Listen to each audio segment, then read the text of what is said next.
What is going on, Doom Clan viewers? Hannah Montana's Wig here, but you can call me Doom Fundad, and today I'm bringing you guys my PENTA MOAB. This is 153 kills, only 7 deaths, so I thought it was a pretty solid game.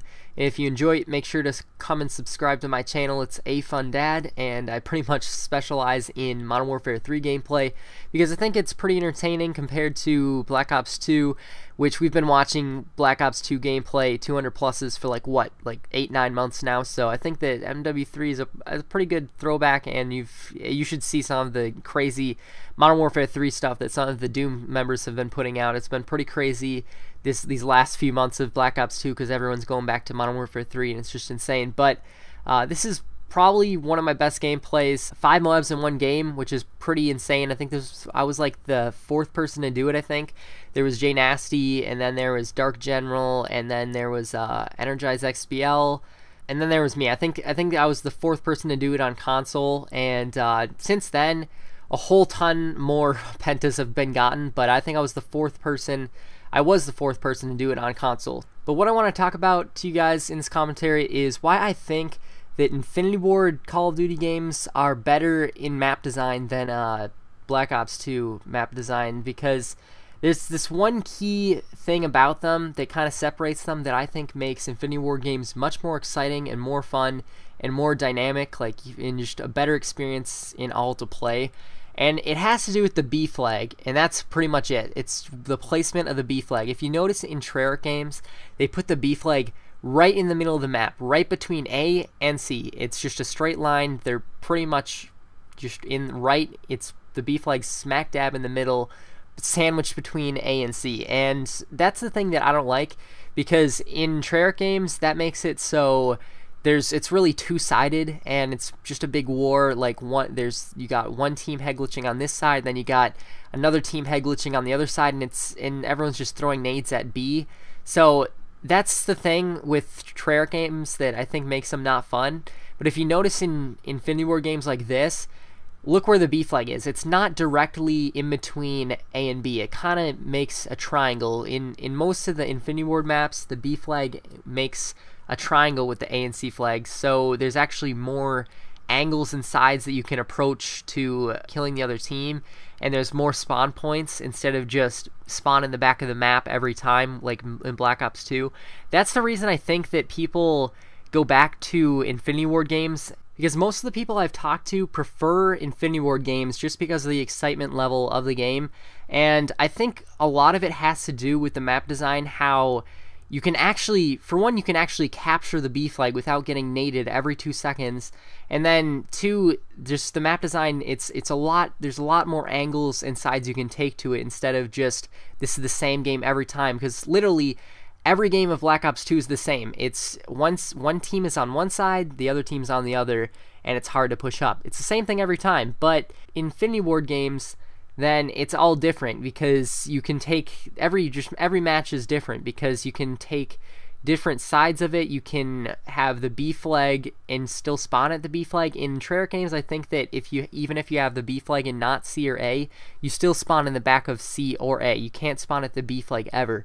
But in Infinity Ward games, you actually can spawn at the B flag, which is a lot better in my opinion.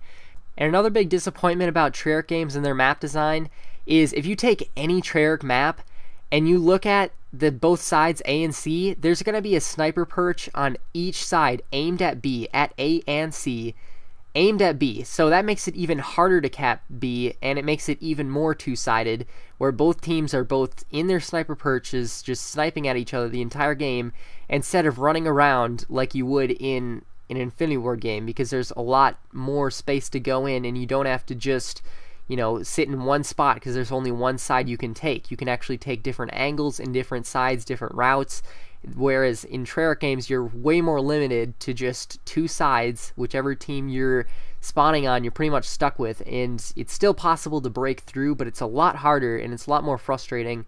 And it seems like there's just so many head glitches in Treyarch games compared to in Modern Warfare 3 or Infinity Ward games. And I just think that the main fatal flaw of what Treyarch does bad with their map design is just that they make their maps too symmetrical, because they think that symmetrical is good, but it's not. Symmetrical maps just because it's symmetrical doesn't mean it's good. That just makes for a lot of camping. You want to make it more, like, I like the way Infinity Ward does it. They make it more dynamic. The B flag's all the way on the other side of the map instead of just in a straight line from A to C, and that makes it so, like, I think the way that Treyarch does it is basically A and C are home flags, right? And then B flag's just this extra thing in the middle of the map. But the way that Infinity Ward takes it, the approach they take, is that each flag is their own base, and it's not like one flag is getting the short end of the stick. They're all kind of equal, and that's why I think that the map design in this game is so much better and so much more fun to experience, because it's a lot more dynamic, like I said, and a lot more can happen than just the same game every time, where kids sit in the sniper perch and kids are head glitching and you can't really do anything. Because, let's be honest, Black Ops 2, every game is the same thing.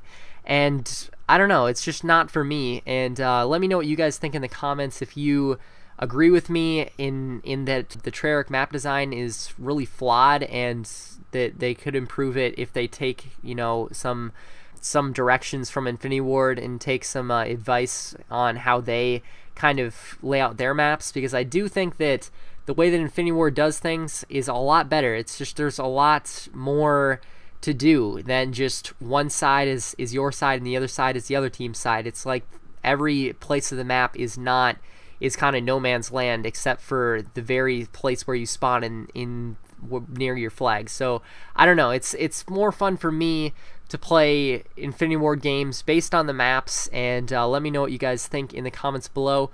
But this is pretty much the end of the gameplay. I didn't really think I was going to get the PENTA MOAB, but this guy called in the MOAB, and it kind of created a lot of spawn confusion, so they started spawning all near me, and that ended up allowing me to get the 5th MOAB, which was pretty cool, and I was really excited. So hopefully you guys enjoyed this gameplay, and leave a like to support DooM, subscribe to DooM, and we're going to be going insane in Ghosts, because that's an Infinity Ward game, and we've got a lot of Infinity Ward players here getting these pentas and quads and 200s and everything you could dream of. So hopefully you guys are ready for that, and here I get it right here, and I was pretty excited for that.